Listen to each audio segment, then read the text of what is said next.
Hello guys! Pauwi na po tayo. At tapos na nga po ang maghapon na kakawindang. Na nga po pinatay ko na ang computer at ang switch ng kuryente. Para makatipid-tipid naman tayo sa kuryente kahit papano, di ba besh? Ayan nga po ang katrabaho ko na Pinoy sa office, si Kuya Andy. Shout out po sa'yo. Bali 3 po kami Pinoy dito sa factory. The rest po ay puro ibang lahi na. Yung factory po na pinapasukan ko ay nagmamanufacture ng mga pipes and fittings. Yung pipe na pwede mong ihampas sa jowa mo pagka nagluho. Char! At dahil wala po palang available na kotse, sasakyan namin ang bus kahit mahal sa gasolina. At pag bus sasakyan natin pa uwi, kailangan natin umuwi na maaga. Kasi po pagkatapos namin ihatid, manunundo pa sila ng night shift. Sana araw-araw bus ang sasakyan pa uwi, no? Para araw-araw ka rin uuwi na maaga. Para-paraan din, mga friendly. Ito nga pong place na pinagtatrabahuan ko ay tinatawag nilang industrial zone. Makikita niyo po dito, may iba't ibang factory sa Ras Al Khaimah. Tayo nga po pala ay nasa Ras Al Khaimah, United Arab Emirates. Di po ata kasi masyado kilala tong lugar na to. Kasi nga po ang kilalang-kilala sa United Arab Emirates ay ang Dubai. Medyo malapit ka lang po tayo sa Dubai, mga 1 hour travel by land. Medyo may pagka-province style nga po dito sa Ras Al Khaimah. Wala ka po kasi masyado makikita mga nagtataas ang buildings dito. Di katulad sa Dubai na buhay ang mga tao 24/7. Dito po pagdating ng midnight, sobrang tahimik na. Katulad po yung mga nakikita ninyo, puro disyerto, di ba? Sabi ng iba, boring daw dito. Kasi nga wala namang masyadong gagalaan. Pero para sa amin naman, masaya naman dito. Tahimik at walang traffic. Hindi rin mahirap bumiyahe pag uwi. Katulad yan yung nakikita ninyo. Di ba ang smooth lang ang biyahe natin? Dito nga pala sa right side ay industrial zone din. At yan nga palang malaking building sa right side. Diyan nga po nagtatrabaho ang aking mister. Yan po ay Saver Glass Company. Nagagawa po sila dyan ng mga bote ng alak nang pwede mo ihampas sa kaaway mo. Hello mga tropang Saver Glass! Shoutout din po sa inyo! So may iba nga po tayo. Dito nga po sa Ras Al Khaimah ay ibang salary rate. Hindi nga po siya katulad sa Dubai or sa Abu Dhabi na medyo malaki ang sweldo. Pero dito kasi bawi ka naman sa transpo. Kasi halos lahat naman ng company dito sagot yung transportation mo. Susunduin ka nila at ihahatid sa bahay mo. O diba, bongga? Kaya kung bago ka pa nga lang po dito sa UAE at dito ka napatpat sa Ras Al Khaimah, ay wag po tayo mag-expect ng mataas na salary. Kadalasan po ang ino-offer lang nila dito ay 2,000 dirham a month. Kasama na po dun ng food allowance at house allowance. Dito po mahal mo pa ng isang buong bahay. Kaya kami po ay nakaupa lang sa isang katamtamang laki ng kwarto. Medyo may kamahalan nga lang din po. Pero sulit na para sa all-in. Kasama na po doon ang bayad sa tubig at kuryente. Kaya kahit maghapon ka po magbukas ng aircon, ayos lang. Kasi kasama na yan sa upa ng bahay. Dito nga po pala hindi po pwedeng walang aircon ang isang kwartong uupahan mo. Kasi iba po talaga yung init dito lalo na pag summer. Alam mo yung pakiramdam na nakatayo ka lang at wala kang ginagawa? Pero pawis na pawis ka. Tapos yung nalalanghap mong hangin sobrang init. Yung minsan nakala ko sinisipon lang ako. Tapos pag nilabas ko yung nasa ilong ko, dugo pala na nakabara. Yun kasi naging effect sa akin ng summer dito. Yung bang bigla ako sinisipon kahit wala naman akong sipon. Tapos after na mga ilang minuto, clear na yung ilong ko. Nakakahinga na ulit ako ng maayos. Nakakaloka, diba? Yun yung literal na, Brat, parang sinisipon ako. Tapos ang sasagot sa'yo ng kaibigan mo, sige Brad, inom ka ng parang gamot. Ang cost of living nga po pala dito sa UAE ay halos walang pinagkaiba sa Pinas. Medyo may presyo din po ang mga bilihin. Ang difference nga lang po ay yung conversion ng dirham to peso. Siyempre pag nagpadala ka ng pera sa family mo, malaking halaga na din. Pero minsan bumababa din ang rate ng dirhams. Kung hindi ako nagkakamali, year 2020, bumaba ng 10 pesos per 1 dirham ang palitan. Pero ngayon po, tumaas-taas na din kahit papano. Ang mura kasi dito yung mga pagkain ng ibang lahi. Yung pagkain kasi ng mga Pinoy medyo mahal din. Pag bumili ka nga po ng mamoy dito, ay mahigit 300 pesos na po ang 1 kilo. At hindi ka nga po makakabili dito kung saan-saan ang mamoy. Kasi dahil Muslim country nga po ito, iilan lang po ang mga supermarket na nagbebenta ng mamoy. Kaya kung gusto mo ng mamoy, kailangan mo pang sumakay ng taxi.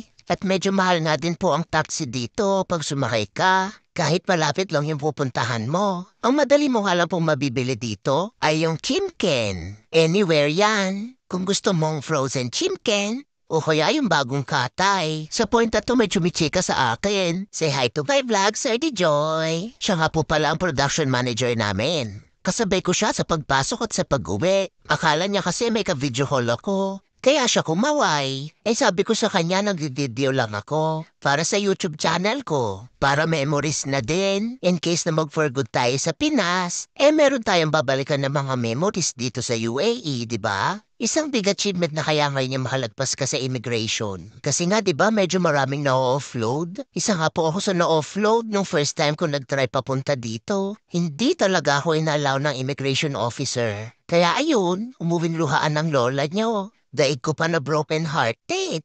Kasi nga hindi naman po biro yung ginastos sa visa at saka sa ticket. Hindi naman po kasi marerefund yun. Kaya anong sumubok ulit ako pumunta dito? Lahat na ata ng santo na tawag ko. Super cross finger pa ako. Kasi nga baka umuwi na namang luhan ng lola mo. Pero sa awa ng Diyos, ayun pinayagan na nila akong makaalis. Kaya nung sumunod na taon, nakuha ko naman si Mr. dito. Ang saya kaya kasi ang tagal namin hindi nagkasama. 8 months din yung hinintay namin bago ko siya nakuha dito. At nung araw ka ng flight niya, sobrang kabado yung lola mo. Kasi nga baka ma-offload din siya sa immigration katulad ko dati. Pero sa awa ng Diyos, piniyagan siya na immigration. Ngayon magkasama na kami. Hindi nga alam makauwi ng Pinas kasi walang pamasahe. Medyo mahal na rin kasi ang mga ticket ngayon. Kaya ayun, ipon-ipon lang muna. Makakapagbakasyon din. Tiwala lang. Habang buhay may pag-asa. Kahit anong pagsubok sa buhay, dapat huwag kang susuko. Laban lang. Ganun. Dapat nga maging thankful tayo sa lahat ng blessings natin sa buhay. Maliit man yan or malaki. Yun ang pagising mo sa umaga ay sa malaking blessings na. Dapat na inipagpasalamat kay God. Kasi binigyan pa niya tayo ng isang araw para ipagpatuloy ang buhay natin. Kaya dapat enjoyin pa rin natin kahit ano pa man ang pinagdadaanan natin sa buhay. Ito nga pong lugar na to ay Minal Arab. Ang ganda dito, di ba? Kaya lang hindi kaya ng budget nating tumira dito. Mahal kasi yung bayad dito kahit sa studio type room lang. Pag dito ka kasi tumira, separate yung bayad mo sa tubig at kuryente. Idagdag mo pa yung bayad sa pagpapakabit ng internet. Dito kasi internet is life. Kasi pag wala kang internet, sobrang maboboard ka.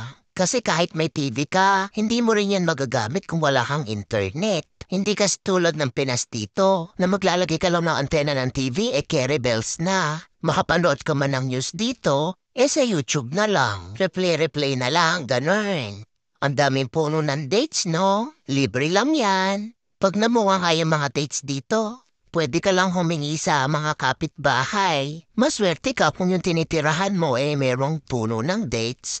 Alam nyo ba isang namimiss ko dito? Yung mangga ng Pinas. Kasi ibang-iba yung lasa ng mangga sa atin. Minsan kasi matabang yung lasa ng mangga nila. Sa atin kasi sweet. Masarap ipanggawa ng mango float. Simula nang dumating ako dito, hindi pa ako nakatikim ng mangga ng Pinas. Meron dito yung Pakistan mango. Medyo malapit sa lasa ng mangga sa Pinas. Pero syempre, iba pa rin yung kinalakihan nating lasa ng mangga. Medyo pricey din po kasi dito yung mga pagkain na galing sa Pinas. Kaya minsan pag may kaibigan kami na umuuwi, nagpapasabay kami ng bili ng pagkain. Katulad ng mga dried fish at saka itlog na pula. Mahal kasi yun dito. Kaya pag ako umuwi ng Pinas, for sure magdadala ko ng madaming dried fish dito. Yung tipong pang 1 year stock, ganun. Isa pang nakakamiss yung garlic flavor ng longganisa sa Nueva Ecija. Wala kasing ganun dito. O diba napuntay usapan natin sa mga pagkain? Ganon ata pag pauwi na sa bahay, nagugutom na. Anyways, malapit na nga po tayo sa bahay. Makakapagpahinga na din tayo. At dito po makikita niyo yung mga malalaking bahay. Parang mga palasyo. Pero alam nyo sa kanila, small house lang yan. Nakita nyo gate pa lang, bongga na. Siguro pag dito ka nakatira, bihira kayo magkikita-kita ng family mo. Char lang. So, ito na nga po, the moment of truth. Ito na po yung lugar kung saan kami nakatira. Kasama ko nga po pala si Kuya Andy sa isang villa. Kaya sabay din kami umuwi. Siyempre, for the tipid ng mga persons. Kaya dito namin piniling tumira. Dito lang kasi afford ng budget. Ang mahalaga naman po ay meron tayong natutulugan at nasisilungan, di ba? Alam nyo ba yung mga kalapati dito? Free sila dito mga friendly. Ayan na may lugar pa sila. Yung mga tao dito nilalagyan sila ng mga pagkain dyan at tubig. Lalo na po sobrang init ng panahon, kawawa din talaga sila. Bawal kasi talaga dito na patayin sila. Pero pag sa atin to, for sure, pulutan ka na. Dito nga po sa lugar kung saan kami nakatira, ay tabi-tabi yung mga tindahan. Ito nga po yung nakakatuwa sa lugar na to. Kasi nga malapit ka sa mga bilihan. Yun nga lang, wala kang mabibilan ng Filipino food dito. Kasi nga po yung mga restaurant dito, mga pagkain ng ibang lahi. Pero masarap din naman po yung mga pagkain nila. Like yung biryani, chicken curry at parata. Itagdag nyo pa nga po yung dosa. At saka yung chai nila no 1 dirham per cup. Ito po yung tea na hinaluan nila ng ginger. At saka ng gatas. Hindi nga po sila gumagamit ng coffee mate dito. Kasi nga po fresh milk yung ginagamit nila sa coffee. At ito nga po nakarating na tayo. Sabi ko sa driver say bye to my vlog. Pero ayun, tumawa lang siya. Kala niya joke-joke lang to ha. Search mo na lang yung YouTube ko. Mag-subscribe ka na din. Beke naman. At ayan, si Kuya Andy nga po ang nagbukas ng gate.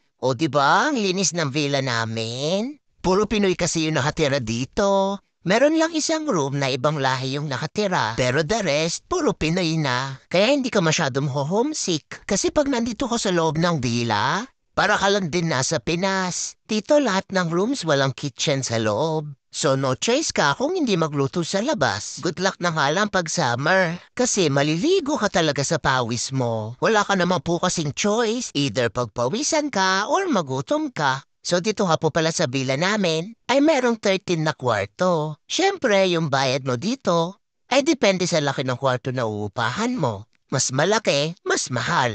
Mas maliit, mas mura. So ayan nga po ang tambayan ng mga Pinoy. Tambayan niya ng mga sabik sa inyaw na mamoy. Yan nga pong taglamig, parang halos araw-araw may birthday. O diba ang saya? O siya, pumasok na tayo at umiyak na yung kilikili ko sa init.